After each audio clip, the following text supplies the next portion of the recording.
A man kneels on the floor, voice trembling as he pleads. Please, I'm begging you. He's dressed in a suit, but it can't hide his exhaustion or the despair written all over his face. Across from him, a woman sits calmly, legs crossed, her expression unreadable like she's watching something beneath her. After a long silence, she exhales. Fine, I'll do it. I'll divorce you, but of course, there's always a but. Her tone sharpens as she leans forward. But in return, what can you give me? Then, with a smirk that could freeze the room, she presses her foot against his face. Because nothing says closure quite like humiliation, tears gather in his eyes. As he lowers his head, his thoughts drift to his past, his father. I hated my father, the man who shouted for booze every night, who gambled away everything. The image of his late mother in a framed photo remains the quiet reminder of what was once a home. The scene shifts. A small restaurant glows warmly against the cold night. Inside, Shin moves swiftly between tables, carrying trays, wiping spills, and smiling because, well, customer service demands it. One more bottle of soju, please. Someone shouts, yes, right away. He replies, always polite, always tired. His thoughts echo, I've done every part-time job there is. If I didn't, I couldn't even make ends meet. At one table, a father apologizes as his kid spills water across the table. Sorry about that, he says, laughing awkwardly. The child giggles, splashing again. Shin hands him a towel and forces a faint smile. It's okay, he says softly. I'll clean it up. He kneels down and wipes the mess while watching them laugh together. The man gently wipes the boy's cheek. It splashed all over you, he says, laughing. But still, this is fun. The boy laughs again, carefree and loud. Shin glances at them quietly, his face softening just for a moment. Sometimes, I couldn't help but envy others. Outside, the night deepens. The streets are quiet. The only thing louder than the silence is the thought pressing on his heart. Then, his phone buzzes. Shin, lend your dad 10 million won. His eyes widen. 10 million, he snaps, sitting in his small, cluttered room. Do you even know what kind of money that is? His father grunts, waving him off. You brat. That's why I'm asking to borrow it. I'll multiply it and pay you back. Shin stares in disbelief. Multiply it. Because yeah, that always goes well. His father's eyes gleam with excitement. There's this thing called coin now. Everyone says it's the future. Guaranteed money. Shin sighs, unimpressed. What matters more than uncertain big money is the money I've earned with my own sweat.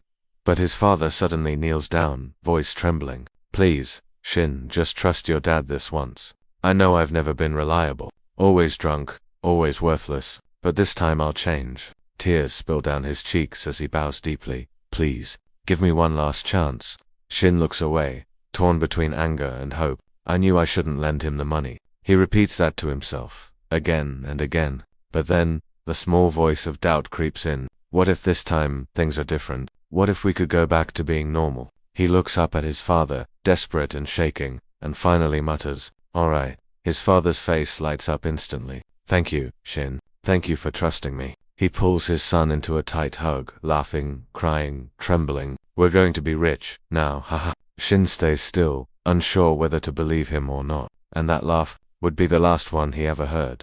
Days later, incense smoke fills a small room. A framed photo stands on the altar, his father's face, smiling behind a black ribbon. Cause of death, traffic accident. They said he slipped on a rainy road and died instantly. Shin stands in silence, bowing before the portrait, dressed in black, his expression unreadable. I was sad to lose my family, he narrates softly, yet at the same time, I felt strangely freed from the shackle. He lifts his glass and drinks quietly. I was alone again.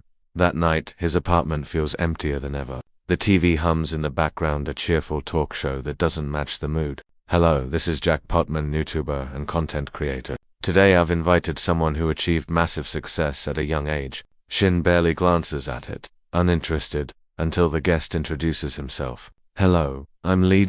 I work in investments. The host grins. And your total asset, roughly, about 4 billion won.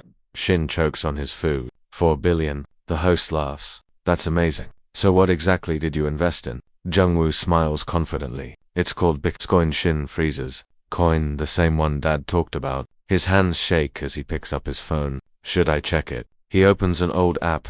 I read a bit. The exchange his father used. The screen loads slowly. On the TV, the host continues. If someone invested 6 years ago, they'd have made at least 2,500 times their money. Shin's eyes widen. 2,500 times. The app finishes loading. His breath catches as the numbers appear. Holdings, 3,850. Average buy, 2,597 KRW. Valuation, 25. 313,750,000 KRW.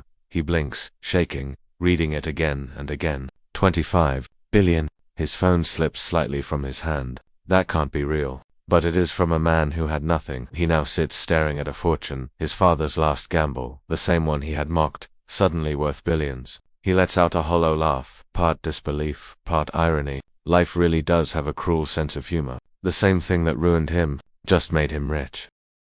The city skyline glows under a pale morning sky. Shin pedals through the streets, wind cutting at his face, but he barely feels it, even when the wind blows. I don't feel cold. Maybe that's what 20 billion won does. It freezes everything except your nerves. He exhales, eyes fixed ahead. I can't stop checking the price, millions up and down every minute. When it rises, he feels unstoppable. When it drops, his chest tightens. Just yesterday it climbed by 800 million, money that would take me 40 years to earn. If he sold now, he'd be free. But the chart was still climbing, and greed has a way of whispering, just one more day.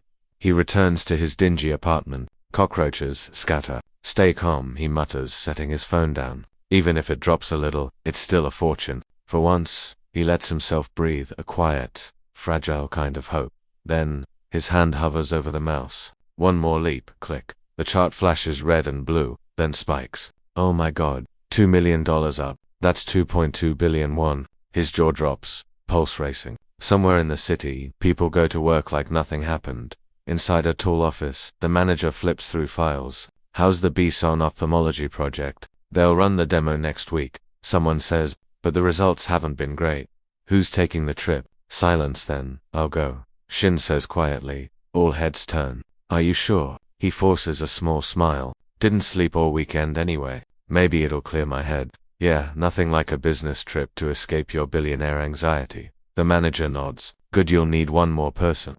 Before anyone speaks, I'll go with him, says a bright voice. Everyone turns. Joe Suo smiles confidently. Instant chaos. Sir, I'll go to... No, I should. The manager cuts them off. Enough. Kim and Joe will handle Busan. Shin blinks great. Hours later, the two drive down the highway. Thanks for the ride, he says awkwardly. She smiles. My brother sold me this car cheap. Family perks. It's been years since I went to Busan, she adds softly. Bison's your hometown, right? She nods. Yeah, I used to go often, but work and CrossFit took over. He glances at her hands on the wheel. Steady, confident. Some people really do live in another world. As the coastline appears, he stares out the window. Dreams and hopes. Those belong to people who can afford them. He'd never let himself regret anything until now. By evening they finish their meetings. Here, Shin says, handing her a can of coffee. Their fingers brushed. She smiles. All the doctors liked you, he says. That's because you led well,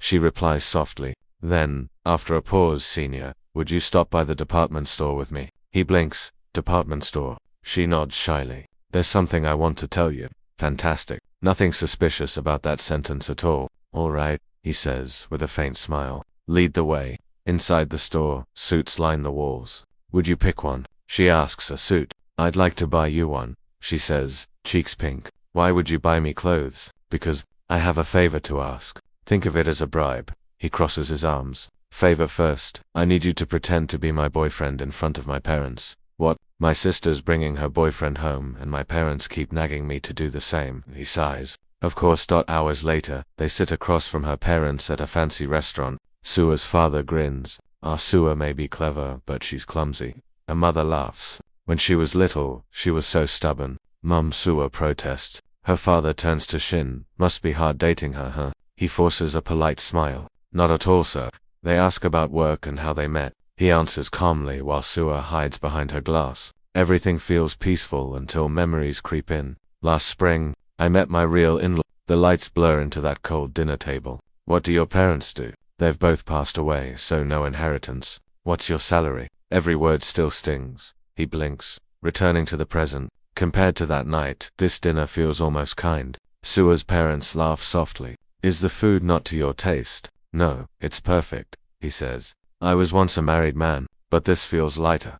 Outside, her parents wave. We'll head home first. You two enjoy your date. Sua's mother leans in. You don't have to come home tonight, Mom. Sua squeaks, horrified. Shin stands frozen as they walk away. See you again, son, and make our first grandchild a daughter. Neon motel signs glow above them. Star Motel, Real Motel, bright and mocking. Sua hides her face, mortified. Shin exhales a short laugh. Apparently, pretending to be a boyfriend just became a full-time job. Under the soft glow of city lights reflecting on the ocean, laughter drifts through the night air. Sua stands by the shoreline, bowing deeply, her voice trembling. I'm really sorry. Jinwoo blinks. Sua, what are you apologizing for all of a sudden? She keeps her head low. I wasn't thinking. I realize now how wrong I was. The waves crash softly between them. During dinner, I saw your face, she says quietly. It looked like I brought up bad memories. Ah, Jinwoo exhales. So she's worried about my divorce. He smiles faintly. Don't worry. Your parents were great and the food was amazing. Still, she bites her lip. But I feel really bad. He chuckles. Then show me around Hyundai. It's my first time in Busan. She blinks. Show you Hyundai? Yeah. Think of it as an apology tour from my lovely guide. Her cheeks turn pink. Okay. Then, I'll plan the perfect course. Seafood stalls, the pier, the lights, her mind's already racing. Should we get grilled eel? She asks. He laughs. We literally just ate. Then maybe somewhere else, she murmurs. He looks at her, wind brushing her hair, and smiles quiet and unreadable. The sea hums as they walk. So, Jinwoo teases, you're a bit stubborn just like your mum said. Her eyes widen. WP, he smirks. Hey, she said it, not me. She crosses her arms. Fine, then I'll treat you to something fun. Fun, he repeats. Moments later, they stand before a glowing tent marked fortune teller. Jinwoo sighs, a fortune teller really? Come on, Sua grins. It'll be fun. Inside, the air smells of incense. The old woman studies Sua, such bright energy. Hardworking, loved by many, born lucky. Sua beams. Really? The woman's smile fades. However, you missed a big chance recently. You hesitated. Sua blinks. A chance? Yes. One that slipped away because you lacked courage. Her smile falters. The words sting more than she expected. Beside her, Jinwoo thinks, classic fortune teller guilt bait. The woman's tone softens, but that chance will return bigger than ever. They're not as easy to grab. Sua brightens. Really? Yes, it will test your heart. Jinwoo leans back, unimpressed. Sure, add some suspense. Sua nudges him. Your turn. He raises a hand. No thanks. Oh come on, we're already here. He sighs. Fine, but I'm not paying extra for a horror story. The woman's gaze sharpens. You, she says slowly, have the face of someone destined to starve to death. Jinwoo freezes. Excuse me, must have grown up poor, huh? His eyes widen. Okay, that's oddly specific. Then her tone softens. But misfortune like yours can turn into gold. You're blessed with enormous luck, he asks warily. She nods. From now on, fortune will follow you. But if you lose sight of what matters, it may vanish forever. The tent flutters as a breeze slips through. If you travel, meet new people, live freely or gather even more luck, she adds. Whatever you do, you'll succeed now. He blinks. That's quite the prediction. Then, half joking, what about love? Her expression turns distant. The candles flicker. For a moment, Jinwoo drifts memories of sleepless nights and empty pockets. Maybe it's nonsense, he thinks, but hearing something positive feels nice for once. He exhales. Thank you. How much do I owe you? 200,000 won, she replies. He chokes. 200,000. A mental list flashes: bus fare, heating, socks. Orgonsto he pays. This better come true.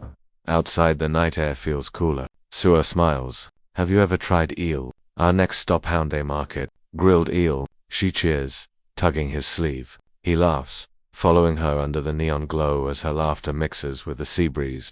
As they walk, the lights shimmer across the coast. Jinwoo glances at her warmth, spreading quietly inside him. Ever since I got rich, I've wondered, can money really make you happy? He still doesn't know, but looking at her smile, something in him softens. For the first time in years, I'm actually looking forward to life. The waves roll gently as the city glows behind them. Their 4-day trip ends. Soon they return to Seoul, back to routine, back to silence. Days later, Jinwoo sits in his cramped room, surrounded by empty cans and noodles. Ah, damn it. If I'd sold earlier, I wouldn't have lost 200 million. Then his eyes widen. White it jumped 300 million. A grin spreads. Maybe the old lady was onto something. 400 million now, he mutters. The monitor's glow paints his tired face. I've been glued to this screen for days. Going insane. Should I sell or hold? He peeks through his fingers like a gambler praying for luck. Monday morning, he's on the office rooftop, coffee in hand. I heard your apartment's already worth 300 million, someone says. Another adds, that's why real estate's king. Coin's just luck. Jinwoo smiles faintly. If only they knew. But one thought lingers. Yesterday, it hit 40 billion. Could it go higher? He stares into his coffee, the foam swirling like numbers on a chart. Maybe it's time to sell, or maybe not yet. During lunch, co-workers crowd around him. Lucky you. Going to Busan with Suwa, one teases. Work trip, he replies flatly. Sure, the man grins. Looked like a vacation to us. He sighs. Next topic. Then someone says, Bixcoin exploded this week. Yeah, people made 8 times their money. 8 times. 10 million becomes 80. Jinwoo freezes. The word pounds in his head. Everyone's buying in. Everyone's getting rich. He grips his cup, knuckles white. Maybe I should too. A grin curls on his lips, half thrill, half madness. The fortune teller's words echo. Luck will keep rolling in on its own. He looks out over the city, eyes gleaming. Yeah, it's going to climb even higher. Late at night, Jinwoo sat in his dimly lit room, eyes locked on the glowing monitor. Empty bottles and snack wrappers littered the floor like evidence of a sleepless obsession. He leaned closer, muttering under his breath, what the hell? The graph on the screen went berserk, red and blue bars flashing like sirens, numbers crashing downward. Bixcoin, which had been at $7,500 just minutes ago, plunged to $6,300. His heart pounded. Sweat slid down his temple. Hours later, he sat on a park bench outside the office. The morning wind was crisp, the sky painfully clear. Nice weather, he murmured, staring at a tree stripped of leaves. 6 billion, that's about 145 years of salary. His lips twitched in a bitter smirk. That's enough money to hang on the tree instead of leaves. He pulled out his phone, its glow reflecting in his empty eyes. His thumb hovered over the sell button. Should I sell now? He whispered into the quiet air. By evening, Jinwoo found himself on the rooftop, sitting alone under the fading light. His phone trembled in his hand. 34 billion is more than enough, he told himself. Don't be greedy, just sell. Sell, he said softly, as if convincing the wind. Sell. A voice echoed. He flinched. Kaikim Sungi. Sungi walked over with a coffee in hand, grinning. That's right, your coworker Kim Sung. Why so tense? Jinwoo tried to hide his phone, but Sanji's sharp eyes caught the screen red bit. Still open, flashing charts. Aha tilde so, Assistant Kim's into Bixcoin too. Jinwoo scratched the back of his neck. Something like that. Another coworker joined in, smirking. Oh really? How much did you put in to look that miserable? About 34, Jinwoo muttered, adding silently in his head, billion, that's decent, one said casually. Don't worry, it'll rise again, Jinwoo repeated, forcing a laugh. You didn't see yesterday's crash. Their chatter blurred. The bright sky above felt unbearably heavy. Songi suddenly grinned. You're behind on the news, man. He lifted his phone and showed the screen. Check this out. Jinwoo's eyes widened. The chart was soaring, red bars climbing higher and higher. It's going up again. He gasped, thank God. Songi patted his shoulder, chuckling. See, don't panic. The real surge starts now. Jinwoo looked at him, confused. What's he so confident about? How much did you put in? He asked. 500 million, Songi replied without hesitation. Another coworker laughed. I tossed in 50 million. Goodbye, emergency savings. Jinwoo's expression tightened. Meanwhile, I'm here shaking over billions. The others chatted about the next boom as if wealth was inevitable. He stared down at his phone again, conflict flickering in his eyes. Should I hold a bit longer? Just one more day. And then the very next day the world went insane. Headlines exploded across every screen. Bixcoin jumps to $15,000. Bixcoin surpasses gold as a store of value. The market roared. Charts shot upward like fireworks. The world was in a digital gold rush. Bixcoin hit $16,000. $17,000. $18,000. Current value $19,000. Jinwoo stared, speechless. His entire screen glowed gold. Kim Shin current financial assets, 100 billion. His jaw dropped. Oh, 100 billion. His hands trembled violently. Is this real? Did I actually make that much money? His heart slammed against his ribs. For a moment, he couldn't breathe. He laughed weakly. Ha! Then he forced himself to calm down. No, until I sell, it's not mine. He wiped his forehead. staring at one glowing button on the screen cell. The room felt smaller, his thoughts louder. Do I sell or hold? His mind raced. Red and blue lines twisted in his vision, forming dizzy loops of greed and fear. What should I do? Then a whisper crept into his head low, mocking. Idiot. He stiffened. The voice slithered through his thoughts. Why sell when it's rising? You're earning billions doing nothing. You'll regret it if you stop now. Jinwoo's breathing quickened. Relax. The voice coaxed, smooth as poison. This is the time to be greedy. That word echoed. It sank deep, dulling his reason. His hand trembled over the mouse. Yeah, he whispered, empty-eyed. Click. I'll keep holding. Then a memory stirred his father's voice. Shin, today your dad's gonna hit it big.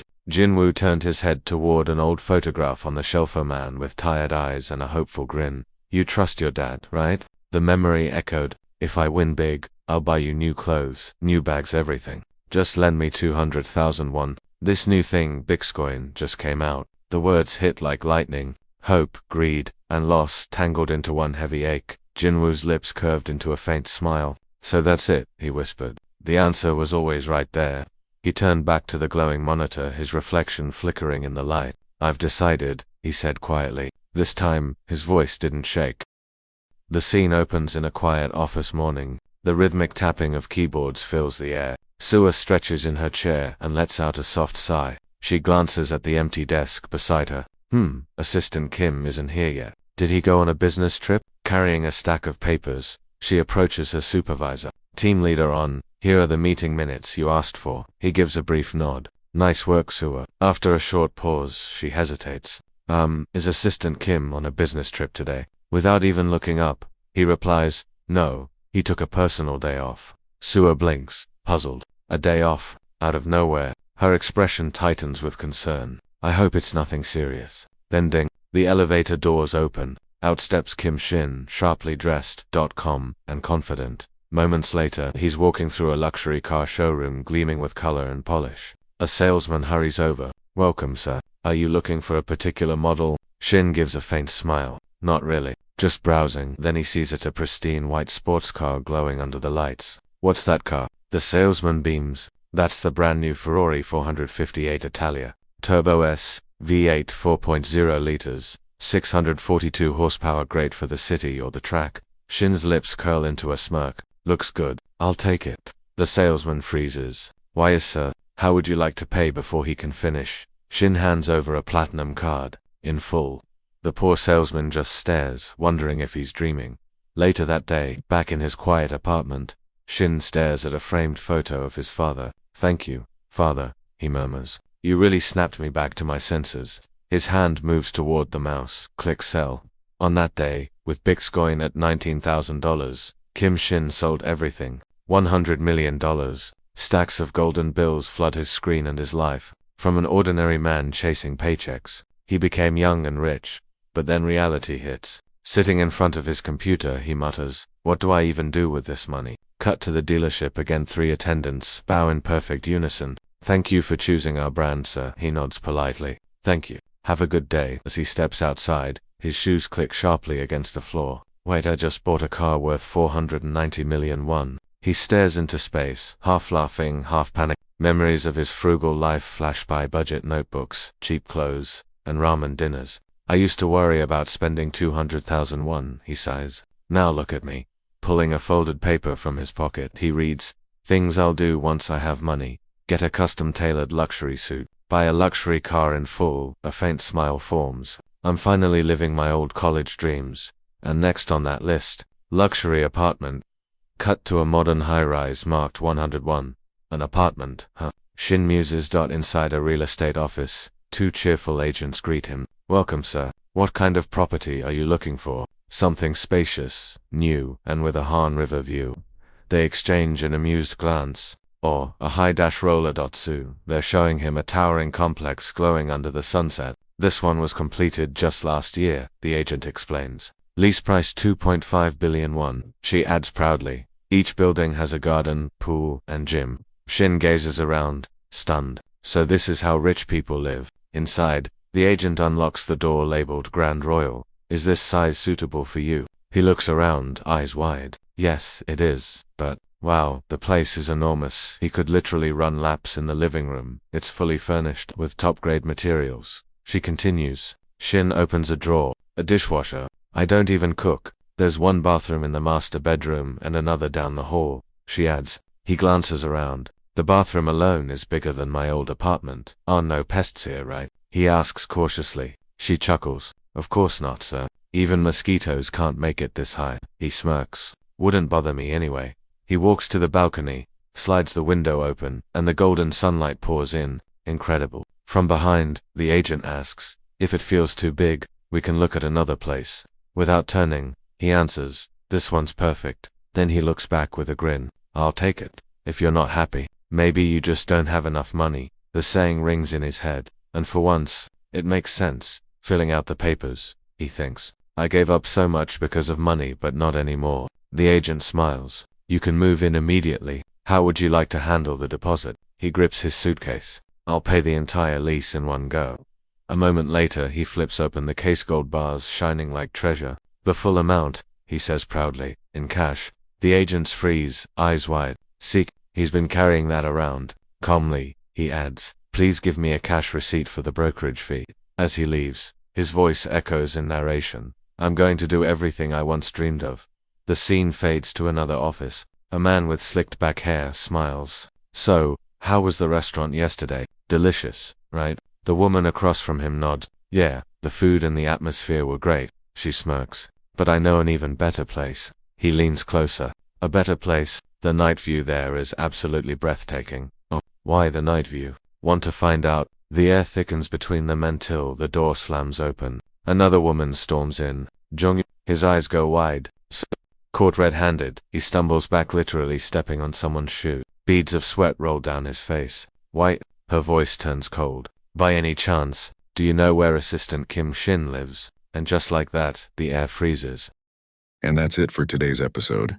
If you enjoyed this recap and want to see what happens next, make sure to hit the like button and subscribe so you don't miss the upcoming parts. Let me know your thoughts in the comments. I'm reading everything, and your support really helps this channel grow. Thanks for watching, and I'll see you in the next one.